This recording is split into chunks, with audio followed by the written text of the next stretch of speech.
ಭಯಾನಕ ಮಾರಣಾಂತಿಕ ದುಷ್ಪರಿಣಾಮಗಳು. ಅರೆಸ್ಟ್ ಮಾಡೋದಿಲ್ವಾ ನೀವು? 5 ರಿಂದ 6 ಟನ್ ಅಷ್ಟು. ಇದನ್ನ ಯಾವ ರೀತಿ ಅಧಿಕಾರಿಗಳು ಗೆಸ್ ಮಾಡಿದ್ರು ನನಗೆ ಗೊತ್ತಿಲ್ಲ. ಯಾರು ಹತ್ರ ಹೋಗಿ ಒಂದೇ ಒಂದು ಬ್ಯಾಗ್ ಅನ್ನ ಮುಟ್ಟಿ ಕೂಡ ಅವರು ಪರಿಶೀಲನೆ ನಡೆಸಿಲ್ಲ. ಒಂದು ಆದಂತ ಕಾರ್ಯಾಚರಣೆ ವಿಚಾರಕ್ಕೆ ನಾನಿವತ್ತು ಫೇಸ್ಬುಕ್ ಲೈವ್ ಬರ್ತಾ ಇದ್ದೀನಿ. ವಿಚಾರ ಏನಪ್ಪಾ ಅಂತಂದ್ರೆ, ಒಂದು ಮಾಹಿತಿ ಬರುತ್ತೆ, ಏನು ಇಲ್ಲಿಗಲ್ ಆಗಿ ಡ್ರಗ್ಸ್, ಗಾಂಜಾ, ಅಫೀಮು ತರ್ತಕ್ಕಂಥದ್ದು ಹಾಗೂ ಬಯೋ ವೇಸ್ಟೇಜ್, ಮೆಡಿಕಲ್ ವೈದ್ಯಕೀಯ ತ್ಯಾಜ್ಯಗಳನ್ನ ಈ ಜಾಗದಲ್ಲಿ ಸ್ಟೋರೇಜ್ ಮಾಡಿದ್ದಾರೆ.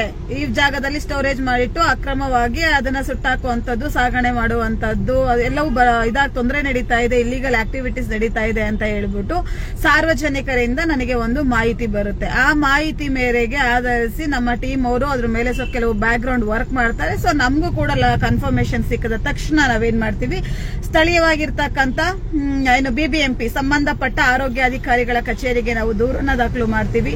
ಸೊ ದೂರನ್ನ ದಾಖಲು ಮಾಡಿ ನಿನ್ನೆ ಮಧ್ಯಾಹ್ನ ಅಲ್ಲಿ ಒಂದು ಸರಿಸುಮಾರು 3:30-4 ಗಂಟೆಗೆ ದೂರನ್ನ ದಾಖಲು ಮಾಡ್ತೀವಿ. ದೂರನ್ನ ದಾಖಲು ಮಾಡಿ ನೇರವಾಗಿ ಅಧಿಕಾರಿಗಳನ್ನ ಕರ್ಕೊಂಡು ಆ ಸ್ಪಾಟ್ಗೆ ಹೋಗ್ತೀವಿ. ಹೋಗೋದಕ್ಕಿಂತ ಮುಂಚೆ ಹೋಗೋ ದಾರಿಯಲ್ಲೇ 112 ಅನ್ನ 112 ಅನ್ನ ನಾವು ಕರೆಸ್ಕೊಂಡು ಅವರನ್ನು ಕೂಡ ನಾವು ಕರ್ಕೊಂಡು ಸೊ ನಾವು ಅಲ್ಲಿ ಸ್ಪಾಟ್ಗೆ ಹೋಗ್ತೀವಿ. ಸೊ ಹೋದಾಗ ಏನಾಗುತ್ತೆ ಅಂತ ಅಂದ್ರೆ, ಅಲ್ಲಿರ್ತಕ್ಕಂಥ ಓನರ್ಗಳು ಏನಿದ್ದಾರೆ ಇವರು ನಮಗೆ ಸರಿಯಾಗಿ ಕೋಪರೇಟ್ ಮಾಡೋದಿಲ್ಲ. ಈ ರೀತಿ ವಿಚಾರ ಇದೆ ಅಂತ ಹೇಳಿದಾಗ ಕೂಡ ಕೋಪರೇಟ್ ಮಾಡದೆ ಅವರು ಅದನ್ನ ಡೋರ್ ಓಪನ್ ಮಾಡಿ ತೋರ್ಸೋದಕ್ಕೆ ಇದ್ ಮಾಡಿದೆ. ಅಲ್ಲಿರ್ತಕ್ಕಂಥ ಕೆಲವೊಂದಷ್ಟು ಹೆಣ್ಣು ಮಕ್ಕಳು ಅವರ ಭಾಷೆಯಲ್ಲಿ ಅವರ ರೀತಿಯಲ್ಲಿ ಒಂದಷ್ಟು ಗಲಾಟೆಗಳನ್ನ ಮಾಡ್ತಾರೆ. ಅದಾದ ನಂತರ ಸರಿ ನಾವು ಏನು ಈ BBMP ಹಾಗೂ 112 ಜೊತೆ ನಾನು ಆ ಸ್ಪಾಟ್ಗೆ ಹೋಗಿದ್ದೆ. ಅದಾದ ನಂತರ ನಮ್ಗೆ ಪೊಲೀಸರ ಅವಶ್ಯಕತೆ ಇನ್ನೂ ಹೆಚ್ಚಾಗಬೇಕಾಗತ್ತೆ. ಕಾರಣ ಅಲ್ಲಿ ಬಿಗಿ ವಾತಾವರಣ ಶುರುವಾಗೋ ಎಲ್ಲಾ ಲಕ್ಷಣಗಳು ಕಾಣಿಸುತ್ತೆ. ತಕ್ಷಣ ನಾನು ಏನ್ ಮಾಡ್ತೀನಿ, ತಕ್ಷಣ ನಾನು ಪೊಲೀಸ್ ಸ್ಟೇಷನ್ಗೆ ಹೋಗಿ ಪೊಲೀಸ್ ಸ್ಟೇಷನ್ ಅಲ್ಲಿ ದೂರನ್ನ ದಾಖಲು ಮಾಡ್ತೀನಿ. ಸೊ ದೂರನ್ನ ದಾಖಲು ಮಾಡಿ ಅಲ್ಲಿಗೆ, ಯಾಕೆಂದ್ರೆ ಡ್ರಗ್ಸ್ ಇದೆ ಅನ್ನೋ ಇನ್ಫಾರ್ಮೇಶನ್ ಇದ್ದಿದ್ರಿಂದ ಸೊ ನಾವು ಏನು ಒಂದು ಡ್ರಗ್ ಡಿಪಾರ್ಟ್ಮೆಂಟ್ ಅವ್ರನ್ನು ಕೂಡ ಕಾಂಟ್ಯಾಕ್ಟ್ ಮಾಡ್ಕೊಂಡು ಅವರನ್ನ ಕೂಡ ಕರೆಸ್ಕೊಂತೀವಿ ಅಲ್ಲಿಗೆ. ಒಟ್ಟು ನಾವು BBMP ಇಲಾಖೆ, BBMP ಆರೋಗ್ಯ ಏನು ಅಧಿಕಾರಿಗಳ ಒಂದು ಟೀಮ್ ಇರ್ಬೋದು, ಜೊತೆಗೆ ಬಂದು ಅಲ್ಲಿರ್ತಕ್ಕಂಥ ಪೊಲೀಸು, ಫಸ್ಟ್ 112 ಕರ್ಸ್ಕೊಂತೀವಿ, ನಂತರ ಪೊಲೀಸು, ಆಮೇಲೆ ಡ್ರಗ್ ಡಿಪಾರ್ಟ್ಮೆಂಟ್ ಇಂದ ಕೂಡ ಅಧಿಕಾರಿಗಳು ಬರ್ತಾರೆ. ಸೊ ಈ ವಿಚಾರದಲ್ಲಿ ಡ್ರಗ್ ಡಿಪಾರ್ಟ್ಮೆಂಟ್ ಅಧಿಕಾರಿಗಳಿಗೆ ನನ್ನ ತುಂಬು ಹೃದಯದ ಧನ್ಯವಾದಗಳು. ತಮ್ಮ ಸಹಕಾರ ಬಹಳ ಅದ್ಭುತವಾಗಿ ನಮಗೆ ಕೊಟ್ಟಿದ್ದೀರಾ, ಥ್ಯಾಂಕ್ ಯು. ಎರಡನೇದಾಗಿ BBMP ಅಧಿಕಾರಿಗಳ ಬಗ್ಗೆ ಈ ಲೈವ್. ನಂತರ ನಾವು ಹೋಗಿ ದೂರನ್ನ ದಾಖಲು ಮಾಡ್ತೀವಿ. ಪೊಲೀಸರು ನಾವು ನೇರವಾಗಿ ಅದನ್ನ ರೈಡ್ ಮಾಡೋದಕ್ಕೆ ಬರೋದಿಲ್ಲ, ಹಾಗೆ ಹೀಗೆ ಅಂತ ಹೇಳಿ ನಮ್ಮನ್ನ ಕಾಯಿಸ್ತಾರೆ. ಡ್ರಗ್ ಡಿಪಾರ್ಟ್ಮೆಂಟ್ ಬರಬೇಕು ಅಂತೇಳಿ ಎಲ್ಲವೂ ಆದ ನಂತರ ನಾವು ನೇರವಾಗಿ ಇನ್ನ ಎಕ್ಸ್ಟ್ರಾ ಪೊಲೀಸ್ ಫೋರ್ಸ್ ಜೊತೆಯಲ್ಲಿ ನಾವು ನೇರವಾಗಿ ಎಲ್ಲ ಆಫೀಸರ್ಗಳ ಜೊತೆ ಸ್ಪಾಟ್ಗೆ ವಿಸಿಟ್ ಮಾಡ್ತೀವಿ. ವಿಸಿಟ್ ಮಾಡಿದಂತ ಸಂದರ್ಭದಲ್ಲಿ ಡೋರ್ ಅನ್ನ ಓಪನ್ ಕೂಡ ಮಾಡಿಸ್ತೀವಿ. ಈಗ ಆಲ್ರೆಡಿ ಫೇಸ್ಬುಕ್ ಲೈವ್ ಕೂಡ ತಗೊಂಡಿದ್ದೆ. ಆ ಕ್ಷಣದಲ್ಲಿ ನಾನು ಏನೆಲ್ಲ ಒಂದು ಕ್ಷಣ ಕೂಡ ಆ ಜಾಗದಲ್ಲಿ ನಿಲ್ಲೋದಕ್ಕೆ ಸಾಧ್ಯ ಆಗ್ತಿರ್ಲಿಲ್ಲ. ಇನ್ಕ್ಲೂಡ್ ಆ ಜಾಗದಿಂದ ಆಚೆ ಬಂದು ಬೆಳಗ್ಗೆವರೆಗೂ ಕೂಡ ಎಲ್ರಿಗೂ ಒಂದ್ ರೀತಿ ಅನೇಸಿ ಫೀಲು, ಮತ್ತೆ ಕೆಲವ್ರಿಗೆ ಅಲ್ಲಿರ್ತಕ್ಕಂಥ ಹೆಣ್ಮಕ್ಳಿಗೆ ಒಂದ್ ಸ್ವಲ್ಪ ಹೊಟ್ಟೆ ಪೈನ್ ಆಗೋ ತರ, ಜಸ್ಟ್ ಅಲ್ಲಿ 1 hour ಟೈಮ್ ಸ್ಪೆಂಡ್ ಮಾಡಿದಕ್ಕೇನೆ ಇಂಥ ಸಿಚುವೇಶನ್ ಕ್ರಿಯೇಟ್ ಆಯ್ತು ಎಲ್ರಿಗೂ. ಸೊ ಅದೆಲ್ಲ ಆಯ್ತು. ಅದಾದ ನಂತರ ಎಷ್ಟು ಸುಮಾರು ಒಂದು 2:30 ಹತ್ತತ್ರ ಇದು ಇನ್ವೆಸ್ಟಿಗೇಷನ್ ಎಲ್ಲ ಮುಗಿಯುತ್ತೆ. ಮುಗಿದು ನಾನು ಮಾಡಿದಂತ ಆರೋಪ ಏನಿತ್ತು, ಅಲ್ಲಿ ಡ್ರಗ್ಸ್ ಅದು ಇನ್ನ ನೀಟಾಗಿ ವೆರಿಫೈ ಆಗ್ಬೇಕು, ಅಂತ ಡ್ರಗ್ಸ್ ಕಣಗಳೇನು ಪತ್ತೆ ಆಗಿಲ್ಲ. ಆದ್ರೆ bio wastage, medical bio wastage ಏನಿದೆ ಇದು ಸಂಪೂರ್ಣವಾಗಿ ತನಿಖೆ ಆಯ್ತು. ಅದು ಇರೋದು ಕೂಡ ಕನ್ಫರ್ಮ್ ಆಯ್ತು. ನಮ್ಮ ದೂರು ಕೂಡ ಸಾಬೀತಾಯ್ತು. ಅದಾದ ನಂತರ ನಾವು ಸರಿಸುಮಾರು ರಾತ್ರಿ 2:30 ಸಮಯದಲ್ಲಿ ನಾವು ಒಂದು ಅಲ್ಲಿಂದ ಬಂದು ನಂತರ ಸೀಲ್ ಮಾಡ್ತಾರೆ.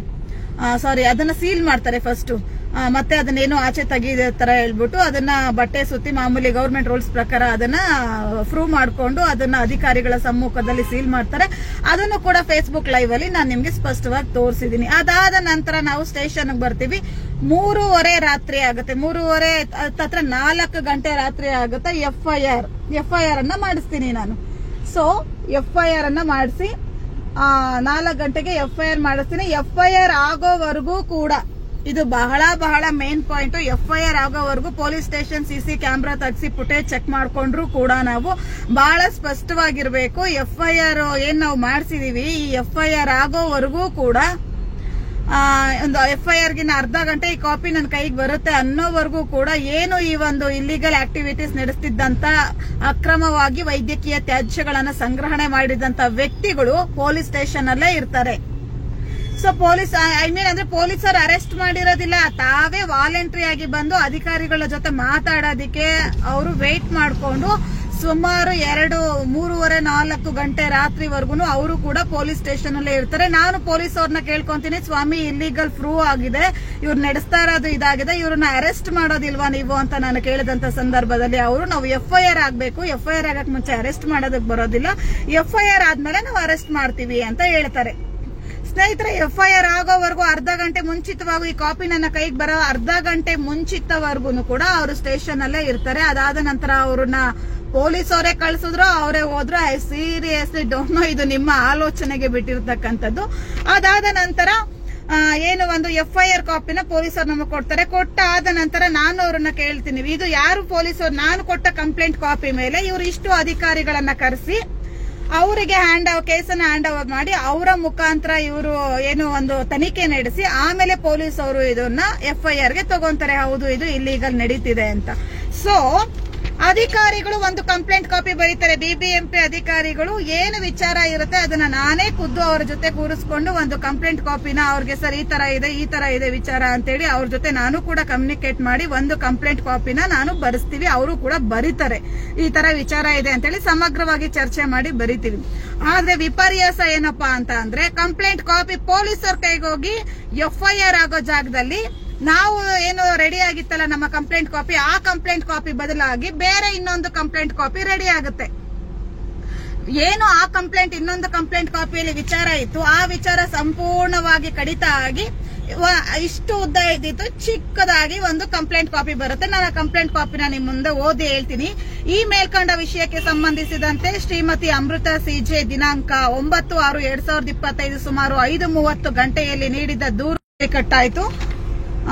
ಏನಿದು ನೆಕ್ಸ್ಟ್ ಸುಮಾರು 5:30 ಗಂಟೆಯಲ್ಲಿ ನೀಡಿದ್ದ ದೂರು ಏನೆಂದರೆ, ಮಾರುತಿ ನಗರ ಅಂದ್ರಳ್ಳಿ ಮುಖ್ಯ ರಸ್ತೆ ಪೀಣ್ಯ 2ನೇ ಹಂತ ಹೆಗ್ಗನಹಳ್ಳಿಯಲ್ಲಿರುವ HMS kitchen mutton stall building ನಲ್ಲಿ ಮಾದಕ ವಸ್ತು ಹಾಗೂ ವೈದ್ಯಕೀಯ ತ್ಯಾಜ್ಯವನ್ನು ಯಾವುದೇ ಪರವಾನಗಿ ಇಲ್ಲದೆ ಕಾನೂನು ಬಾಹಿರವಾಗಿ ಸಂಗ್ರಹಿಸಿದ್ದು, ಇದರಿಂದ ಪರಿಸರ ಹಾನಿ ಮತ್ತು ಮಾನವ ಕುಲದ ಮೇಲೆ ಭಯಾನಕ ಮಾರಣಾಂತಿಕ ದುಷ್ಪರಿಣಾಮಗಳು ಬೀಳುತ್ತದೆ ಎಂದು ದೂರು ಬಂದಿದ್ದು, ಸದರಿ ಸ್ಥಳಕ್ಕೆ ರಾಜಗೋಪಾಲನಗರ ಪೊಲೀಸರು ಮತ್ತು ಡ್ರಗ್ ಕಂಟ್ರೋಲರ್ ಸಹಾಯ ಪಡೆದು ಭೇಟಿ ನೀಡಿದ ಸದರಿ ಸ್ಥಳವನ್ನು ಪರಿಶೀಲಿಸಿದ ಸಂದರ್ಭದಲ್ಲಿ ಸುಮಾರು 5-6 ಟನ್ನಷ್ಟು, ಇದನ್ನ ಯಾವ ರೀತಿ ಅಧಿಕಾರಿಗಳು ಗೆಸ್ ಮಾಡಿದ್ರು ನನಗೆ ಗೊತ್ತಿಲ್ಲ. ಅಲ್ಲಿ ಯಾಕೆ ಅಂತಂದ್ರೆ ಯಾರು ಏನು ಕವರ್ ಗಳನ್ನ ಬಿಚ್ಚಿ ನೋಡಿಂತದ್ದೇನಿಲ್ಲ, ಪ್ಯಾಕ್ ಗಳನ್ನ ಬಿಚ್ಚಿ ನೋಡಿಲ್ಲ, ಜಸ್ಟ್ ಕಣ್ಣಳತೆಯಲ್ಲೇ ಇವರು 5-6 ಟನ್ ಇದೆ ಅಂತ ಇವರು ಆಲ್ಮೋಸ್ಟ್ ರಿಪೋರ್ಟ್ ಅನ್ನ ಮೆನ್ಷನ್ ಮಾಡೇ ಬಿಟ್ಟಿದ್ದಾರೆ. ಅದನ್ನ ಇವ್ರು ಏನು ಪರಿಶೀಲನೆ ಮಾಡಿಲ್ಲ, ಜಸ್ಟ್ ನೋಡಿದ್ದಷ್ಟೇ. ಯಾಕೆಂದ್ರೆ ನಾನು ಫೇಸ್ಬುಕ್ ಲೈವ್ ಅಲ್ಲಿ ಇದೀನಿ, ತಾವೆಲ್ಲರೂ ಅದನ್ನ ಗಮನಿಸಬಹುದು. ಯಾರು ಹತ್ರ ಹೋಗಿ ಒಂದೇ ಒಂದು ಬ್ಯಾಗ್ ಅನ್ನ ಮುಟ್ಟಿ ಕೂಡ ಅವರು ಪರಿಶೀಲನೆ ನಡೆಸಿಲ್ಲ. ಜಸ್ಟ್ ಕಣ್ಣಾರೆ ನೋಡ್ಬಿಟ್ಟು ಇದು 5-6 ಇದೆ ಅಂತ ಹೇಳ್ಬಿಟ್ಟು ಇವರೇ ಫಿಕ್ಸ್ ಆಗ್ಬಿಡ್ತಾರೆ. ನೆಕ್ಸ್ಟ್ ಅಲ್ಲಿಂದ ಬಂದು ಏನು 10-120 ಚೀಲಗಳಷ್ಟು ಬಯೋ ವೇಸ್ಟೇಜ್ ತ್ಯಾಜ್ಯಗಳಾದ ಖಾಲಿ ಸಿರೇಂಜ್ಗಳು, ಖಾಲಿ IV ಫ್ಲೂಡಿಂಗ್ ಬಾಟಲ್ಗಳು, ನೀಡಲ್ಸ್ ಮತ್ತು ಇತರೆ ವಸ್ತುಗಳು ಕಂಡು ಬಂದಿದ್ದು, ಈ ವಸ್ತುಗಳು ವಾತಾವರಣದ ಆರೋಗ್ಯಕ್ಕೆ ಹಾನಿಕರವಾಗುವಂತೆ ಮಾಡುವ ಮತ್ತು ಜೀವಿಗಳ ಪ್ರಾಣಕ್ಕೆ ಅಪಾಯಕಾರಿಯಾದ ರೋಗಗಳನ್ನು ಸೋಂಕನ್ನು ಹರಡುವ ಸಂಭವವಿರುವ ಕಾನೂನು ಬಾಹಿರವಾದ ಕೃತ್ಯವೆಸಗಿದ್ದು, ಸದರಿ ಬಯೋಮೆಡಿಕಲ್ ತ್ಯಾಜ್ಯಗಳನ್ನು ಅಕ್ರಮವಾಗಿ ಸಂಗ್ರಹಿಸಿಟ್ಟಿರುವ ವ್ಯಕ್ತಿ ಹೆಸರು ಇಮ್ರಾನ್ SNB ಗೌಸ್ ಮತ್ತು ಇತರರ ವಿರುದ್ಧ ಕಾನೂನು ಕ್ರಮ ಕೈಗೊಳ್ಳುವಂತೆ ಕೇಳಿಕೊಳ್ಳುತ್ತೇನೆ. ಆದ್ರೆ ಸ್ನೇಹಿತರೆ, ಇಲ್ಲಿ ನಾವು ಏನು ಒಂದು BBMP ಅಧಿಕಾರಿಗಳು ಕಂಪ್ಲೇಂಟ್ ಕಾಪಿ ಬರೀತಾರೆ, ಪೊಲೀಸ್ ಅಧಿಕಾರಿಗಳು ಆ ಕಂಪ್ಲೇಂಟ್ ಕಾಪಿ ಇದು ಬೇಡ ನೀವು ಈ ರೀತಿ ಕೊಡಿ ಅಂತ ಏನು ಬದಲಾಯಿಸ್ತಾರೆ. ಇಲ್ಲಿ ಏನೇನು ವ್ಯತ್ಯಾಸ ಬಂದಿದೆ ಅಂತ ನಾನು ಬಹಳ ಸ್ಪಷ್ಟವಾಗಿ ಹೇಳ್ತೀನಿ ಕೇಳಿ. ಯಾಕೆ ಅಂತಂದ್ರೆ ಏನ್ ನಡೀತಿದೆ, ಒಂದು ದೂರು ಕೊಡಕ್ ಹೋದಂತ ಸಂದರ್ಭದಲ್ಲಿ ಎಲ್ಲರೂ ಇದ್ದಾಗ ಯಾವ ರೀತಿ ಬದಲಾವಣೆ ಆಗುತ್ತೆ ಅನ್ನೋದನ್ನ ನಾವು ಗಮನಿಸಬೇಕಾಗುತ್ತೆ. ಜೊತೆಗೆ ಈ ಒಂದು FIR ಏನು, ಯಾಕೆಂತಂದ್ರೆ ಪ್ರತಿಯೊಂದು ಲೈವ್ ಅಲ್ಲಿ ಇದೀವಿ ನಾವು, ಪ್ರತಿಯೊಂದು ವಿಡಿಯೋಗಳಿದೆ ವಿತ್ ಎವಿಡೆನ್ಸ್ ಇರೋದ್ರಿಂದ ನೇರವಾಗಿ ಪೊಲೀಸ್ ಇಲಾಖೆ ಹಾಗೂ BBMP ಇಲಾಖೆಯನ್ನು ಸೇರಿ ಏನು ಈಗ ಕಾನೂನು ಬಾಹಿರ ಕೃತ್ಯ ಎಸಗಿದ್ದಾನೆ ಇಷ್ಟು ವ್ಯಕ್ತಿಗಳ ಮೇಲೆ ನಾನಿವತ್ತು ಕಮಿಷನರ್ ಅವರಿಗೆ, ನಾನು ಆಕ್ಚುಲಿ ಈಗ ಕಾರಲ್ಲಿ ಹೊರಟಿದ್ದೀನಿ, ಅಲ್ಲಿಗೆ ನೇರವಾಗಿ BBMP ಕಮಿಷನರ್ ಇರಬಹುದು ಹಾಗೂ ನಮ್ಮ ಬೆಂಗಳೂರು ಪೊಲೀಸ್ ಇಲಾಖೆಯ ಕಮಿಷನರ್ಗಳು ಏನಿದ್ದಾರೆ, ಸೊ ಅವರಿಗೆ ನಾನು ಇಷ್ಟು ಜನರ ಮೇಲೆ ದೂರನ್ನ ದಾಖಲು ಮಾಡ್ತಾ ಇದ್ದೀನಿ. ಏನಪ್ಪಾ ಕಾರಣ ಅಂತ ಅಂದ್ರೆ, ಬರ್ದಿದ್ದು ಒಂದು, ಇಲ್ಲಿ ಕಂಪ್ಲೇಂಟ್ ಅಲ್ಲಿ ಇರೋದೇ ಇನ್ನೊಂದು. ಸರಿ, ವಿಚಾರಕ್ಕೆ ಬರೋಣ. ಏನು ಈ ವಿಚಾರ ಅಂತ ಬಂದಾಗ, ಈಗ ಬಯೋ ವೇಸ್ಟೇಜ್ ಅನ್ನ ಯಾವ ರೀತಿ ವಿಲೇವಾರಿ ಮಾಡಬೇಕು, ಫಸ್ಟ್ ಅದನ್ನ ಒಂದು ಕ್ರಮಬದ್ಧತೆ ಏನಿದೆ ಅನ್ನೋದಾದ್ರೆ, ಸೊ ಮೊದಲು ಒಬ್ಬ ಒಂದು ಆಸ್ಪತ್ರೆ ಕ್ಲಿನಿಕ್ ಮತ್ತೊಂದು ಮಗದೊಂದು ಓಪನ್ ಮಾಡ್ತಾನೆ ಅಂದಾಗ ಮೊದಲನೇದಾಗಿ ಅವನು ಬಯೋ ವೇಸ್ಟೇಜ್ ಡೀಟೇಲ್ಸ್ ತಗೊಬೇಕು, ರಿಜಿಸ್ಟ್ರೇಷನ್ ತಗೊಬೇಕು. ಅದನ್ನ ಪೊಲ್ಯೂಷನ್ ಬೋರ್ಡ್ ಅಲ್ಲಿ ಕೊಟ್ಟು ಪರ್ಮಿಷನ್ ತಗೊಂಡು ಅದಾದ ನಂತರ ಹೆಲ್ತ್ ಡಿಪಾರ್ಟ್ಮೆಂಟ್ ಅಲ್ಲಿ ಇವನು ಹೋಗ್ಬಿಟ್ಟು ಒಂದು ಲೈಸೆನ್ಸ್ ಇರ್ಬೋದು, ಇನ್ನೊಂದು ಮತ್ತೊಂದು ಮಗದೊಂದು ತಗೊಬಹುದು. ಸೊ ಅಂದ್ರೆ ಅದರ ಅರ್ಥ ಇವನು ಮುಂಚಿತವಾಗಿನೇ ಬಯೋ ವೇಸ್ಟೇಜ್ ಅವ್ರ ಜೊತೆ ಟೈಅಪ್ ಆಗಿರ್ತಾರೆ ಅಂತ ಅರ್ಥ. ಹೀಗಿದ್ದು ಕೂಡ ಯಾವ ಮೂಲಗಳಿಂದ, ಯಾವ ಆಸ್ಪತ್ರೆಗಳಿಂದ, ಯಾವ ಕ್ಲಿನಿಕ್ಗಳಿಂದ ಅಥವಾ ಯಾವ ವೈದ್ಯಕೀಯ ಮೂಲಗಳಿಂದ ಇಷ್ಟು ದೊಡ್ಡ ಪ್ರಮಾಣದ ತ್ಯಾಜ್ಯ ಇವ್ರಿಗೆ ಸಿಕ್ತು? ಮುಖ್ಯವಾಗಿ ಇಲ್ಲಿ ಯಾಕೆ ಅಂತಂದ್ರೆ ಇವ್ರು ತಗೊಂಡಿದ್ದಾನೆ ನಿಜ, ಹೌದು, ಆದ್ರೆ ಎಲ್ಲಿಂದ ಬಂತು ಇದನ್ನ ಕೊಟ್ಟೋರು ಯಾರು? ಈ ವಿಚಾರವಾಗಿ ಬಿಬಿಎಂಪಿ ಅಧಿಕಾರಿಗಳು ಈ ಹಿಂದೆ ಬರ್ದಿದಂತ ಕಂಪ್ಲೇಂಟ್ ಕಾಪಿಯಲ್ಲಿ ನನ್ನ ಜೊತೆಲೆ ಕುತ್ಕೊಂಡು, ಯಾಕೆಂದ್ರೆ ಪೊಲೀಸ್ ಸ್ಟೇಷನ್ ಅಲ್ಲಿ ಸಿಸಿ ಕ್ಯಾಮ್ರಾ ಇದೆ, ತಗ್ಸಿದ್ರು ಕೂಡ ನಮ್ಗೆ ಅದು RTI ಅಲ್ಲಿ ಅದನ್ನು ಕೂಡ ಹಾಕ್ತಾ ಇದ್ದೀನಿ ನಾನು. ಸೊ ಎಲ್ಲಿಂದ ಬಂತು? ಇವರಿಗೆ ಇದನ್ನ ಕೊಟ್ಟೋರು ಯಾರು? ಈ ವೇಸ್ಟೇಜ್ ಅನ್ನ ಇವರು ಹೇಗೆ ತಗೊಂಡ್ರು ಅನ್ನೋದು ಇವ್ರೇನೋ ಒಂದು ಇದಕ್ಕೆ ತಗೊಂಡಿದ್ದಾರೆ, ಆಯ್ತು ಲಾಭಕ್ಕೆ ಅವ್ರಿಗೆ ಲಾಭ ಸಿಗುತ್ತೋ ಇನ್ನೊಂದು ಮತ್ತೊಂದು ಮಗದೊಂದು ತಗೊಂಡಿದ್ದಾರೆ ಇವರು. ಆದ್ರೆ ಇದನ್ನ ಕೊಡೋದಿಕ್ಕೆ ಆಸ್ಪತ್ರೆಗಳಿಗೆ ಅವಕಾಶ ಇಲ್ಲ. ಹಾಗಿದ್ದು ಕೂಡ ಇಷ್ಟು ಪ್ರಮಾಣದ ವೈದ್ಯಕೀಯ ತ್ಯಾಜ್ಯಗಳು ಇವ್ರಿಗೆ ಹೇಗ್ ಸಿಕ್ತು? ಇದರ ಬಗ್ಗೆ ತನಿಖೆ ನಡೆಸಿ ಅಂತ ನಾನು ನಿನ್ನೆ ಮನವಿ ಮಾಡಿದ್ದೀನಿ ಅವ್ರ ಹತ್ರ. ಆದ್ರೆ ಕಂಪ್ಲೇಂಟ್ FIR ಕಾಪಿಯಲ್ಲಿ ಬರೆದ ಮೊದಲ ಕಾಪಿಯಲ್ಲಿ ಆ ವರ್ಡ್ ಮೆನ್ಷನ್ ಆಗಿತ್ತು, ಎರಡನೇ ಕಾಪಿಯಲ್ಲಿ ಈ ವರ್ಡ್ ಮೆನ್ಷನ್ ಆಗಿಲ್ಲ. ಸೊ ಇಲ್ಲಿ ಅಧಿಕಾರಿಗಳು ಯಾರಿಗೆ ಸಪೋರ್ಟ್ ಮಾಡ್ತಾ ಇದ್ದಾರೆ, ಪೊಲೀಸ್ ಇಲಾಖೆ ಯಾರಿಗೆ ಸಪೋರ್ಟ್ ಮಾಡ್ತಾ ಇದೆ? ಸೊ ನೀವು ಬಹಳ ಸ್ಪಷ್ಟವಾಗಿ ಗಮನಿಸಬಹುದು. ಇನ್ನು ನೆನ್ನೆ ನಾನು ಫೇಸ್ಬುಕ್ ಲೈವ್ ಬಂದಿರ್ತೀನಿ, ನಾವು ಹೋದಂತ ಸಮಯದಲ್ಲಿ ನಮ್ಮ ದೂರನ್ನ ಸಬ್ ಇನ್ಸ್ಪೆಕ್ಟರ್ ಅಕ್ಸೆಪ್ಟ್ ಮಾಡಿರೋದಿಲ್ಲ. ಸೊ ಅದಾದ ನಂತರ ಇನ್ಸ್ಪೆಕ್ಟರ್ ಬರಬೇಕು, ಅದೆಲ್ಲ ನೋಡಿ ಆಮೇಲೆ ತಗೊಂತೀವಿ ಅಂತೇಳಿ ಡಿಲೇ ಮಾಡಿದ್ಯಾಕೆ? ಈ ಪ್ರಶ್ನೆ ಕೂಡ ಇಲ್ಲಿ ಉದ್ಭವ ಆಗುತ್ತೆ. ಅದೆಲ್ಲ ಆದ ನಂತರ ಎರಡನೆಯದಾಗಿ ಈ ಒಂದು ಮೂಲ ಏನು, ಈ ಒಂದು ಬಯೋ ವೇಸ್ಟೇಜ್ ಮೂಲ ಎಲ್ಲಿ ಬರ್ತಾ ಇದೆ, ಈ ಮೂಲಗಳು ಮೊದಲು ಸೀಸ್ ಆಗ್ಬೇಕು. ಈ ಮೂಲಗಳ ದಾಖಲೆಗಳು ಓಪನ್ ಆಗ್ಬೇಕು. ಈ ಒಂದು ಬಯೋ ವೇಸ್ಟೇಜ್ ನ ಯಾರು ಕೊಡ್ತಾ ಇದ್ದಾರೆ, ಯಾವ ಆಸ್ಪತ್ರೆ ಕೊಡ್ತಿದ್ದಾರೆ, ಆ ಒಂದು ಕೇಂದ್ರಗಳ ಮೇಲೆ, ಆ ಒಂದು ಆಸ್ಪತ್ರೆಗಳ ಮೇಲೆ, ಆ ಒಂದು ಡಾಕ್ಟರ್ಗಳ ಮೇಲೆ FIR ಆಗಂತ ಕೆಲಸ ಮೊದಲಾಗಬೇಕು. ಆದ್ರೆ ಇಲ್ಲಿ ಪೊಲೀಸ್ ಇಲಾಖೆ ನೇರವಾಗಿ ಆರೋಪ ಮಾಡ್ತಾ ಇದ್ದೀನಿ, ಪೊಲೀಸ್ ಇಲಾಖೆ ಹಾಗೂ ಬಿಬಿಎಂಪಿ ಅಧಿಕಾರಿಗಳು ಈ ಒಂದು ಕೃತ್ಯದಲ್ಲಿ ಶಾಮೀಲಾಗಿದ್ದಾರೆ ಅನ್ನೋದು ಬಹಳ ಸ್ಪಷ್ಟವಾಗಿ ಗೊತ್ತಾಗ್ತಿದೆ. ಯಾಕೆ ಅಂದ್ರೆ ಕಂಪ್ಲೇಂಟ್ ಕಾಪಿ ಬದಲಾಗಿದೆ. ಸಿಸಿ ಕ್ಯಾಮ್ರಾ ನಾವು ಏನು ಒಂದು ಪೊಲೀಸ್ ಸ್ಟೇಷನ್ ಸಿಸಿ ಕ್ಯಾಮ್ರಾ ತೆಗೆಸ್ ನೋಡಿದ್ರು ಕೂಡ ಈ ವಿಚಾರ ಬಹಳ ಸ್ಪಷ್ಟವಾಗಿ ಗೊತ್ತಾಗುತ್ತೆ. ಇದರ ಸ್ಪಷ್ಟತೆಯನ್ನ ನಾನು ಕಮಿಷನರ್ ಜೊತೆ ಕೂತ್ಕೊಂಡು ವಿತ್ ನನ್ನ ಲಾಯರ್ಗೂ ಆಲ್ರೆಡಿ ಇದನ್ನ ಕಳಿಸ್ಕೊಟ್ಟಿದ್ದೀನಿ. ಕೋರ್ಟ್ ಅಲ್ಲಿ ಕೇಸ್ ನ ಫೈಲ್ ಮಾಡುವಂತ ಕೆಲಸ ಕೂಡ ನಾನು ಮಾಡ್ತೀನಿ. ಸೊ ಅದರ ಸಂಪೂರ್ಣ ವಿವರಗಳನ್ನು ಕೂಡ ನಾನು ನಿಮ್ ಮುಂದೆ ತಗೊಂಡ್ಬಂದಿರ್ತೀನಿ. ಸೊ ಇವರಿಲ್ಲಿ ಮೊದಲನೇದಾಗಿ ಈ ವಿಚಾರ ನಾನು ಅಲ್ಲಿ ಸೀಸ್ ಆದಂತ ಸಂದರ್ಭದಲ್ಲಿ ನಾನು ಕೇಳ್ತೀನಿ, ಯಾವ ಯಾವ ಪಾಕೆಟ್ ಗಳನ್ನ ಓಪನ್ ಮಾಡಿಸಿ ನೀವು ದಯಮಾಡಿ ಅದನ್ನ ನೋಡಿ, ಯಾವ ಯಾವ ಆಸ್ಪತ್ರೆಯಿಂದ, ಯಾವ ಯಾವ ಕೇಂದ್ರಗಳಿಂದ ಆ ಒಂದು ವೇಸ್ಟೇಜ್ ಬಂದಿದೆ ಅನ್ನೋದಕ್ಕೆ ಲೇಬಲ್ ಏನಾದ್ರು ಸಿಗಬಹುದು, ಆಗ ಅದ್ರ ತನಿಖೆ ಆಗುತ್ತೆ. ಸೊ ಯಾವ ಆಸ್ಪತ್ರೆಯಿಂದ ಬಂದಿದೆ ಅಂತ ಗೊತ್ತಾಗುತ್ತೆ ಅನ್ನೋದನ್ನು ಕೂಡ ನಾನು ಕೇಳ್ಕೊಂಡಾಗ, ಇಲ್ಲ FIR ಆಗ್ಲಿ, ಆಮೇಲೆ ನಾವು ತನಿಖೆ ನಡೆಸ್ತೀವಿ, ಆಮೇಲೆ ನಾವು ಅದನ್ನ ಚೆಕ್ ಮಾಡ್ತೀವಿ ಅಂತ ಪೊಲೀಸರು ತಿಳಿಸ್ತಾರೆ, ಆಮೇಲೆ ಚೆಕ್ ಮಾಡ್ತೀವಿ ಅಂತ ಬಿಬಿಎಂಪಿ ಅವರು ತಿಳಿಸ್ತಾರೆ. ಸ್ಥಳ ಪರಿಶೀಲನೆಗೆ ಬಂದಂತ ಸಂದರ್ಭದಲ್ಲಿ ಇದು ಎಲ್ಲಿಂದ ಬಂತು, ಯಾಕೆ ಬಂತು, ಅದ್ರ ಮೇಲೆ ಏನಾದ್ರು ಲೇಬಲ್ ಇದೆಯಾ ಅಂತ ಯಾವ ಒಬ್ಬ ಬಿಬಿಎಂಪಿ ಅಧಿಕಾರಿಗಳು ಚೆಕ್ ಮಾಡೋದಿಲ್ಲ. ಇದರ ಒಳ ಅರ್ಥ ಏನು?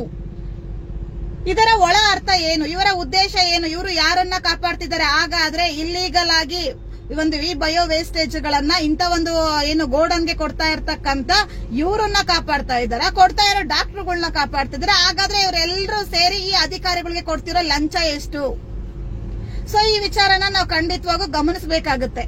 ಸೊ ಎರಡನೇದಾಗಿ ನೋಡಿ, ಇಲ್ಲಿ ಇವರು ಬರ್ದಿದ್ದಾರೆ ಈ FIR ಅಲ್ಲಿ ಬಿಬಿಎಂಪಿ ಅಧಿಕಾರಿಗಳು 5 ರಿಂದ 6 ಟನ್ನಷ್ಟು 100 ರಿಂದ 125 ಚೀಲಗಳು ಬಯೋಮೆಡಿಕಲ್ ತ್ಯಾಜ್ಯಗಳಾದ ಖಾಲಿ ಸಿರೇಂಜ್ಗಳು, ಖಾಲಿ IV ಫ್ಲೂಯಿಡ್ ಬಾಟಲ್ಗಳು, ನೀಡಲ್ಸ್ ಮತ್ತು ಇತರ ವಸ್ತುಗಳು ಕಂಡು ಬಂದಿದ್ದು. ಸ್ನೇಹಿತರೆ, ನೀವು ಲೈವ್ ಅಲ್ಲಿ ಇದ್ದೀನಿ ನಾನು, ನೀವು ಬಹಳ ಸ್ಪಷ್ಟವಾಗಿ ನೋಡ್ಕೊಬಹುದು. ಅವ್ರು ಯಾವ ಬ್ಯಾಗ್ಗಳು ಕಡೆ ಪಕ್ಷ 5 ರಿಂದ 10 ಬ್ಯಾಗ್ ಅನ್ನು ಓಪನ್ ಮಾಡಿ ಚೆಕ್ ಮಾಡಿಲ್ಲ, ಇದ್ರೊಳಗಡೆ ಇದೆ ಅಂತ ಇವ್ರು ಹೆಂಗ್ ಹೇಳ್ತಾ ಇದ್ದಾರೆ?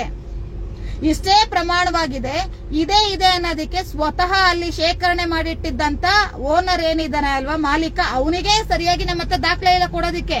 ಆದ್ರೆ ಅಧಿಕಾರಿಗಳು, ಪೊಲೀಸ್ ಇಲಾಖೆ ಅಧಿಕಾರಿಗಳು ಹಾಗೂ ಬಿಬಿಎಂಪಿ ಇಲಾಖೆ ಅಧಿಕಾರಿಗಳು ಸ್ಪಷ್ಟವಾಗಿ ಹೇಳ್ತಾ ಇದ್ದಾರೆ 5 ರಿಂದ 6 ಟನ್ ಇದೆ, 10 ರಿಂದ 120 ಚೀಲ ಇದೆ. ಸೊ ಯಾವುದೇ ಕಾರಣಕ್ಕೂ ಚೀಲನ ಓಪನ್ ಮಾಡಿ ಯಾವ ಆಸ್ಪತ್ರೆಗಳಿಂದ ಅದು ಬಂದಿದೆ ಅಂತ ಚೆಕ್ ಮಾಡೇ ಇಲ್ಲ. ಆದ್ರೂ ಕೂಡ ಇವರು ಈ ರೀತಿ ಬರ್ದಿದ್ದಾರೆ. ಇನ್ನ ಎರಡನೆಯದಾಗಿ ಇದು ಯಾವ ಮೂಲದಿಂದ ಬಂದಿದೆ, ಮತ್ತೆ ಇದು ಎಲ್ಲಿಗೆ ಸಾಗಣೆ ಆಗ್ತಿದೆ, ಇದ್ರ ಬಗ್ಗೆ ಬಿಬಿಎಂಪಿ ಅಧಿಕಾರಿಗಳು ಯಾವುದೇ ರೀತಿ ಪ್ರಶ್ನೆ ಕೇಳಿಲ್ಲ. ಪೊಲೀಸ್ ಇಲಾಖೆ ಅಧಿಕಾರಿಗಳು ಎಫ್ಐಆರ್ ಕಾಪಿಯಲ್ಲಿ ಈ ಹಿಂದೆ ಬರ್ದಿದೆ, ಎಫ್ಐಆರ್ ಕಾಪಿಯಲ್ಲಿ ಬರ್ದಿತ್ತು, ಈಗ ಇರಂತ ಎಫ್ಐಆರ್ ಕಾಪಿಯಲ್ಲಿ ಅದು ಬರ್ದಿಲ್ಲ. ಯಾವ ರೀತಿ ವಿಲೇವಾರಿ ಆಗ್ತಿದೆ, ರೀಸೈಕ್ಲಿಂಗ್ ಆಗ್ತಿದೆಯಾ, ಅಥವಾ ಸುಟ್ಟಾಗ್ತಾ ಇದಾರಾ, ಅಥವಾ ಎಲ್ಲಾದ್ರೂ ಬಿಸಾಕ್ತಾ ಇದಾರಾ, ಅಥವಾ ಇದನ್ನ ಮಣ್ಣಲ್ಲಿ ಹೂತಾಕ್ತಾ ಇದಾರಾ, ಇದು ಯಾವುದರ ಎಂಕ್ವೈರಿಯನ್ನ ಬಿಬಿಎಂಪಿ ಅಧಿಕಾರಿಗಳು ಪ್ರಶ್ನೆ ಮಾಡಲಿಲ್ಲ, ಪೊಲೀಸ್ ಇಲಾಖೆ ಅಧಿಕಾರಿಗಳು ಪ್ರಶ್ನೆ ಮಾಡಿಲ್ಲ. ಕಡೆ ಪಕ್ಷ ಎಫ್ಐಆರ್ ಅಲ್ಲೂ ಕೂಡ ಅದರ ಮೆನ್ಷನ್ ಇಲ್ಲ. ಆದರೆ ಈ ಹಿಂದೆ ಬರ್ದಿದ್ದ ಏನು ಈ ಎಫ್ಐಆರ್ ಕಂಪ್ಲೇಂಟ್ ಕಾಪಿ ಇದೆಯಲ್ಲ, ಇದ್ರ ಹಿಂದೆ ಬರ್ದಿದ್ದಂತ ಇನ್ನೊಂದು ಕಂಪ್ಲೇಂಟ್ ಕೊಡೋದಿಕ್ಕೆ ಅಂತ ಬರ್ದಿದ್ದ ಆ ಕಾಪಿಯಲ್ಲಿ ಅದು ಮೆನ್ಷನ್ ಆಗಿತ್ತು. ಸೊ ಅದು ಮೆನ್ಷನ್ ಆಗಿತ್ತು, ಆದ್ರೆ ಈ ಒಂದು ಕಾಪಿಯಲ್ಲಿ ಇದು ಮೆನ್ಷನ್ ಆಗಿಲ್ಲ. ಸಾರಿ, ಫೋನ್ ಬಂದಿತ್ತು. ಸೊ ಇದೆಲ್ಲವನ್ನು ನಾವು ಪರಿಶೀಲನೆ ಮಾಡಿದಾಗ ಬಹಳ ಸ್ಪಷ್ಟವಾಗಿ ಇಲ್ಲಿ ನಡೀತಿರೋ ಹುನ್ನಾರ ಏನು, ಯಾರನ್ನ ಅಧಿಕಾರಿಗಳು ರಕ್ಷಣೆ ಮಾಡ್ತಿದ್ದಾರೆ. ಆದ್ರೆ ಸ್ನೇಹಿತರೆ, ನನ್ಗೆ ಇಲ್ಲಿ ಕಾಡೋ ಒಂದು ಪ್ರಶ್ನೆ, ಇದು ನಮ್ಮ ಕೆಲಸ ಆಗಿರ್ಲಿಲ್ಲ, ಇದು ಒಬ್ಬ ಅಧಿಕಾರಿ ಕೆಲಸ. ಸಂಬಳ ಕೊಟ್ಟು ಅದಕ್ಕೆ ಅಂತಾನೆ ಈ ಅಧಿಕಾರಿಗಳನ್ನ ನೇಮಿಸಿದ್ದಾರೆ. ಬಿಬಿಎಂಪಿ ಆರೋಗ್ಯ ಇಲಾಖೆಯ ಅಧಿಕಾರಿಗಳಿಗೆ ಜವಾಬ್ದಾರಿ ಇದೆ, ಈ ರೀತಿ ಬಾಹಿರ ಕೃತ್ಯಗಳು ನಡೆದಂತೆ ನೋಡ್ಕೊಳ್ಳೋದು ಅವ್ರ ಜವಾಬ್ದಾರಿಯಾಗಿರುತ್ತೆ. ಆದ್ರೆ ಅವರು ಆ ಕೆಲಸನ ಮಾಡಿಲ್ಲ. ಸಾರ್ವಜನಿಕರಾಗಿ ನಾವು ಆ ಕೆಲಸನ ಮಾಡಿದ್ರೂ ಕೂಡ ಕಂಪ್ಲೇಂಟ್ ಕಾಪಿಯಲ್ಲಿ ಈ ರೀತಿ ವ್ಯತ್ಯಾಸಗಳು ಕಂಡು ಬರುತ್ತೆ. ಸೊ ಇಲ್ಲಿ ಗೊತ್ತಿಲ್ಲ ಯಾರಿಗೆ ಎಷ್ಟು ದುಡ್ಡು ಬಂದು ಸೇರಿರ್ಬೋದು, ಅಥವಾ ಇವರು ಶಾಮೀಲಾಗಿರ್ಬೋದು, ಅಥವಾ ಇವ್ರಿಗೆ ಏನೋ ಈಗ ಇತ್ತೀಚೆಗೆ ಕೆಲವೊಂದಿಷ್ಟು ಕೇಳ್ತೀನಿ ಮಾಮೂಲಿ ಸಿಗುತ್ತೆ ಅಂತ ಅಂದ್ಬಿಟ್ಟು ಆ ತರ ಆಗಿರ್ಬೋದು, ಅಥವಾ ಈ ಹಿಂದೆ ಎಲ್ಲಾ ಗೊತ್ತಿದ್ದು ಕೂಡ ಇವರು ಕಣ್ಮುಚ್ಚಿ ಜಾಣ ಕುರುಡುತನ ತೋರಿಸಿರ್ಬೋದು. ಇದೆಲ್ಲವೂ ಕೂಡ ಇದಕ್ಕೆ ಕಾರಣ ಆಗಿರಬಹುದು. ಸೊ ಕಾರಣ ಆಗಿರಬಹುದು. ಹಾಗಾಗಿ ಇವರು ಯಾವುದೇ ಕಾರಣಕ್ಕೂ ಈ ರೀತಿ ಅವ್ರನ್ನ ಸೇಫ್ ಮಾಡಬೇಕು, ಅವ್ರನ್ನ ಕಾಪಾಡ್ಕೊಬೇಕು, ಅವರಿಂದ ಅಥವಾ ಬೇರೆ ಇನ್ನೇನಾದ್ರು ನಿರೀಕ್ಷೆಗಳು ಇಟ್ಕೊಂಡು ಈ ರೀತಿ ಎಫ್ಐಆರ್ ಕಾಪಿನ ಮಾಡಿದ್ದಾರೆ. ಸೊ ಇದಕ್ಕೆ ಸಂಬಂಧಪಟ್ಟಂತೆ ನಿನ್ನೆ ಏನು ಎಂಕ್ವೈರಿಗೆ ಬಂದಿರೋ ಅಧಿಕಾರಿಗಳನ್ನ ತನಿಖೆ ನಡೆಸಬೇಕು, ಅವರ ಫೋನ್ ನಂಬರ್ಗಳನ್ನ ತನಿಖೆ ನಡೆಸಬೇಕು, ಅವರ ಒಂದು ಏನು ಫೋನ್ ನಂಬರ್ಗಳು ಅವ್ರಿಗೂ ಓನರ್ಗೂ ಇರ್ತಕ್ಕಂಥ ಕಾಂಟ್ಯಾಕ್ಟ್ಸ್, ಮತ್ತೆ ಅಕಸ್ಮಾತ್ ಏನಾದ್ರೂ ದುಡ್ಡಿನ ವಿಲೇವಾರಿ ಆಗಿದ್ರೆ ಅದನ್ನ, ಪೊಲೀಸ್ ಇಲಾಖೆಗೆ ಇರ್ತಕ್ಕಂಥ ಕಾಂಟ್ಯಾಕ್ಟ್, ಅದರ ದುಡ್ಡಿನ ವಿಲೇವಾರಿ ಆಗಿದ್ರೆ ಅದನ್ನ ಪ್ರತಿಯೊಂದನ್ನು ಪರೀಕ್ಷೆ ಮಾಡುವಂತೆ, ಅಧಿಕಾರಿಗಳನ್ನ ತನಿಖೆಗೆ ಒಳಪಡಿಸುವಂತೆ, ಜೊತೆಗೆ ಅಲ್ಲಿ ಇರ್ತಕ್ಕಂಥ ಏನು ನಮ್ ಕಣ್ಮುಂದೆ ನಮ್ಗೆ ಏನು ಗೊತ್ತಾಗ್ಬಾರ್ದು ಅಂತ ನೀಟಾಗಿ ಹೋದ್ವಿ, ಸುಮ್ನೆ ಜಸ್ಟ್ ನೋಡಿದ್ವಿ, ಏನು ಓಪನ್ ಮಾಡ್ಲಿಲ್ಲ, ಬೀಗ ಹಾಕೋದ್ವಿ, ಬಟ್ಟೆ ಸುತ್ತಿದೀವಿ, ಬಂದಿದೀವಿ. ನಿಧಾನವಾಗಿ ಆ ಮಾಲು ಎಲ್ಲಿಗೆ ಹೋಗುತ್ತೆ, ಆ ಒಂದು ಏನು ವೈದ್ಯಕೀಯ ತ್ಯಾಜ್ಯ ಏನಾಗುತ್ತೆ, ಅದನ್ನ ಯಾರು ತಗೊಂತಾರೆ, ಅದನ್ನ ಯಾವ ರೀತಿ ಅವರು ವಿಲೆ ಮಾಡ್ತಾರೆ, ಅದನ್ನ ಯಾವ ರೀತಿ ಡೆಸ್ಟ್ರಾಯ್ ಮಾಡ್ತಾರೆ, ಅಥವಾ ರೀಸೈಕ್ಲಿಂಗ್ ಕಳಿಸ್ತಾರ, ಅದನ್ನ ಸರ್ಕಾರದ ವಶಕ್ಕೆ ಯಾವಾಗ ಪಡ್ಕೊಂತಾರೆ, ಇದ್ಯಾವುದ್ರ ಬಗ್ಗೆ ಯಾವ ಮಾಹಿತಿಯನ್ನು ಇದುವರೆಗೂ ಅಧಿಕಾರಿಗಳು ಕೊಟ್ಟಿಲ್ಲ. ಆದ್ರೆ ಕೊಡೋವರೆಗೂ ನಾನು ಬಿಡೋದಿಲ್ಲ, ಇದರ ಹಿಂದೆ ಕೆಲಸ ಮಾಡಿ.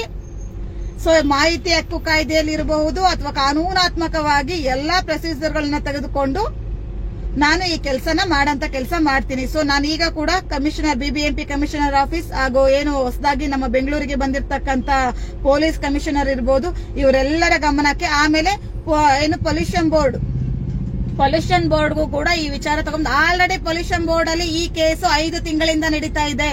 ಖುದ್ದು ಆ ಕೇಸನ್ನ ನಾನೇ ನಡೆಸ್ತಾ ಇದ್ದೀನಿ. ಈ ವಿಚಾರವನ್ನು ತಗೊಂಡೋಗಿ ಎಲ್ಲವನ್ನು ಕೂಡ ಕೋರ್ಟ್ ಮುಖಾಂತರ ನ್ಯಾಯಾಲಯಕ್ಕೆ ತೆಗೆದುಕೊಂಡು ಹೋಗೋ ಕೆಲಸ ಮಾಡಿ, ಕೋರ್ಟ್ ಮುಖಾಂತರ ಎಲ್ಲರ ತನಿಖೆ ಆಗುವಂತ ಕೆಲಸನ ಖಂಡಿತ ನಾನು ಮಾಡ್ತೀನಿ. ಸೊ ನೋಡಿ, ಯಾಕೆ ಅಂತಂದ್ರೆ ನಾವು ಒಬ್ರು ಹೋರಾಟಗಾರರಾಗಿದ್ಕೊಂಡು, ನಾವು ಸಾಮಾಜಿಕ ಮಾಹಿತಿ ಹಕ್ಕು ಬಳಕೆದಾರರಾಗಿದ್ಕೊಂಡು, ನಾವು ಇಷ್ಟು ಒಂದು ಪ್ರಾಮಾಣಿಕ ಪ್ರಯತ್ನ ಮಾಡಿ ನಾವು ಈ ರೀತಿ ಒಂದು ಆರೋಪಗಳನ್ನ ಸಾಬೀತು ಮಾಡಿದ್ರು ಕೂಡ ಅಧಿಕಾರಿಗಳು ಕೈ ಜೋಡಿಸಿ ಇದನ್ನ ಅವ್ರನ್ನ ತಪ್ಪಿಸುವಂತ ಕೆಲಸ, ಅವ್ರನ್ನ ಶಿಕ್ಷೆಯಿಂದ ತಪ್ಪಿಸುವಂತ ಕೆಲಸ ಮಾಡ್ತಾರೆ ಅಂತ ಅಂದಾಗ, ಮೊದಲನೇದಾಗಿ ಈ ಐಟಮ್ ನ ಸೀಸ್ ಮಾಡ್ಕೊಂಡು ಯಾವ ರೀತಿ ವಿಲೆ ಮಾಡ್ತಾರೆ, ಐಟಮ್ ನ ಹೇಗೆ ವಶ ಪಡ್ಕೊಂತಾರೆ, ಕೇವಲ ಬೀಗ ಹಾಕಿದ್ದಾರೆ. ಇದುವರೆಗೂ ಸಮಯ ಎಷ್ಟಾಗಿದೆ, ಇದುವರೆಗೂ ನಿನ್ನೆ ಎಫ್ಐಆರ್ ಆಗಿದೆ, ಇದುವರೆಗೂ 2:15 ಆಗ್ತಾ ಬಂದಿದೆ, ನಮ್ಮನ್ನ ಇನ್ನು ಮಾಸ್ದರ್ ಕರೆದಿಲ್ಲ, ಯಾವುದೇ ರೀತಿ ಮಾಸ್ದರ್ಗಳು ನಡೆದಿಲ್ಲ. ಇನ್ನು ಏನ್ ನಡೀತಿದೆ ಅನ್ನೋದು ಅರ್ಥನೇ ಆಗ್ತಾ ಇಲ್ಲ ನಮಗೆ. ಸೊ ಮಾಸ್ದರ್ ಕೂಡ ನಡೆದಿಲ್ಲ. ಒಂದು ಇಲ್ಲಿಗಲ್ ಆಕ್ಟಿವಿಟೀಸ್ಗೆ ಅಧಿಕಾರಿಗಳು ಈ ಮಟ್ಟದಲ್ಲಿ ಅವರು ಸಪೋರ್ಟಿವ್ ಆಗಿ ನಿಂತ್ಕೊಂಡು, ಶ್ರೀರಕ್ಷಿಯಾಗಿ ನಿಂತ್ಕೊಂಡು, ತಾವು ಸರ್ಕಾರದಿಂದ ತಿಂತಾ ಇರೋ ಅನ್ನಕ್ಕೆ ದ್ರೋಹ ಬಗೆದು ನಾಚಿಕೆ ಆಗಬೇಕು ನಿಮ್ಗೆ. ನೀವು ಮಾಡಬೇಕಾದ ಕೆಲಸನ ನಾವು ಮಾಡಿದೀವಿ, ನೀವು ಮಾಡಬೇಕಾಗಿರೋದು, ನಿಮಗೆ ಸಂಬಳ ಕೊಡ್ತಿರೋದು ಸರ್ಕಾರ, ನಾವು ನಮ್ಮ ಶ್ರಮ ವಹಿಸಿ ಸಾರ್ವಜನಿಕರಾಗಿ, ನಾಗರಿಕರಾಗಿ ನಾವು ಈ ಕೆಲಸ ಮಾಡಿದೀವಿ. ನಿಮಗೆ ಯೋಗ್ಯತೆ ಇಲ್ದ ಇದ್ರು ಕೂಡ ಅದರಲ್ಲೂ ಕೂಡ ಈ ರೀತಿ ಅವರನ್ನ ತಪ್ಪಿಸುವಂತ ಹುನ್ನಾರಗಳನ್ನ ನಡೆಸ್ತಾ ಇದ್ದಾರೆ. ಸೊ ಸೊ ಇದಕ್ಕೆ ಸಂಬಂಧಪಟ್ಟಂತೆ ಮೇಲಧಿಕಾರಿಗಳನ್ನ ಭೇಟಿಯಾಗಂತ ಕೆಲಸ, ಮೇಲಧಿಕಾರಿಗಳು ನನಗೆ ಸ್ಪಂದಿಸಿಲ್ಲ ಅನ್ನೋದಾದ್ರೆ ಮೇಲಧಿಕಾರಿಗಳನ್ನು ಒಳಗೊಂಡಂತೆ ಕೋರ್ಟ್ಗೆ ಕೇಸನ್ನ ದಾಖಲು ಮಾಡಂತ ಕೆಲಸನ ನಾನು ಮಾಡ್ತೀನಿ. ಸೊ ಸ್ನೇಹಿತರೆ, ಇದಿಷ್ಟು ವಿಚಾರವನ್ನ ತಿಳಿಸಬೇಕಿತ್ತು. ಆಮೇಲೆ ನೀವು ತುಂಬಾ ಜನ ಕಾಮೆಂಟ್ ಮಾಡ್ತಾ ಇದ್ರಿ, ಏನಿದು ಅಂತ ಏನು ಗೊತ್ತಾಗ್ತಾ ಇಲ್ಲ. ಸೊ ಇದರಿಂದ ಏನಾಗುತ್ತೆ, ಏನಕ್ಕೆ ಇದನ್ನ ನೀವು ರೈಡ್ ಮಾಡಿಸಿದ್ರಿ? ಸ್ನೇಹಿತರೆ, ಈಗಾಗಲೇ ಕೊರೋನಾ ಬಂದು ಎಷ್ಟು ನರಳಿ ನಾವು ಎಲ್ಲರೂ ಹಿಂಸೆ ಪಟ್ಟಿದೀವಿ, ಸಂಕಟ ಪಟ್ಟಿದೀವಿ, ನೆಲಕ್ ಬಿದ್ದಿದೀವಿ ಅನ್ನೋದು ಎಲ್ರಿಗೂ ಗೊತ್ತು. ಈ ಒಂದು ವೈದ್ಯಕೀಯ ತ್ಯಾಜ್ಯ ತುಂಬಾ ಸಿಂಪಲ್ ಆಗಿ ಹೇಳ್ಬಿಡ್ತೀನಿ. ಈ ವೈದ್ಯಕೀಯ ತ್ಯಾಜ್ಯ ಅಂದ್ರೆ ಏನಪ್ಪಾ ಅಂತ ಅಂದ್ರೆ, ನಮ್ಮ ಅನಾರೋಗ್ಯ ಸಮಯದಲ್ಲಿ ನಾವು ವೈದ್ಯರನ್ನ ಭೇಟಿಯಾದ ಸಮಯದಲ್ಲಿ ನಮಗೆ ಬಳಸ್ತಕ್ಕಂತ ಔಷಧಿಗಳಾಗಿರುತ್ತೆ. ಸೊ ಔಷಧಿಗಳ ಜೊತೆ ಮತ್ತೊಂದು ಇಲ್ಲಿ ವಿಚಾರ ಏನಪ್ಪಾ ಇರುತ್ತೆ ಅಂತ ಅಂದ್ರೆ, ಭ್ರೂಣ ಹತ್ಯೆ ಬಗ್ಗೆ ನೀವೆಲ್ಲರೂ ಕೇಳೇ ಇರ್ತೀರಾ. ಸೊ ಆ ಭ್ರೂಣ ಹತ್ಯೆಗಳ ಆ ಮಾಂಸದ ತುಂಡುಗಳು ಎಲ್ಲೋಗುತ್ತೆ ಅಂತ ನೀವು ಯಾರು ಕೂಡ ಇದುವರೆಗೂ ಯೋಚನೆ ಮಾಡಿರೋದಿಲ್ಲ. ಸೊ ಜೊತೆಗೆ ಈಗ ಕೈ ತೆಗೆದ್ರು, ಕಾಲ್ ತೆಗೆದ್ರು, ಕಟ್ ಮಾಡಿದ್ರು ಅಂತ ಕೇಳ್ತೀರಾ, ಅದು ಎಲ್ಲಿ ಹೋಗ್ತಿದೆ ಅಂತ ನೀವು ಯೋಚನೆ ಮಾಡಿಲ್ಲ. ಆಕ್ಸಿಡೆಂಟ್ ಆದಾಗ ಬ್ಲಡ್ ಗಳನ್ನ ಏನು ಕಾಟನ್ ಯೂಸ್ ಮಾಡಿ ಕ್ಲೀನ್ ಮಾಡಿರ್ತಾರೆ, ಇದು ಎಲ್ಲಿ ಹೋಗ್ತಿದೆ ಅಂತ ಕೇಳಿಲ್ಲ. ಸೊ ಆಮೇಲೆ ಈ ಎಲ್ಲ ವೈದ್ಯಕೀಯ ಸಂಬಂಧಪಟ್ಟಾಗೆ ಪ್ರತಿಯೊಬ್ಬ ಮನುಷ್ಯರಿಗೂ ಒಂದೊಂದು ರೀತಿ ವೈರಸ್ ಇರುತ್ತೆ, ಒಂದೊಂದು ರೀತಿ ಸಮಸ್ಯೆಗಳಿರುತ್ತೆ.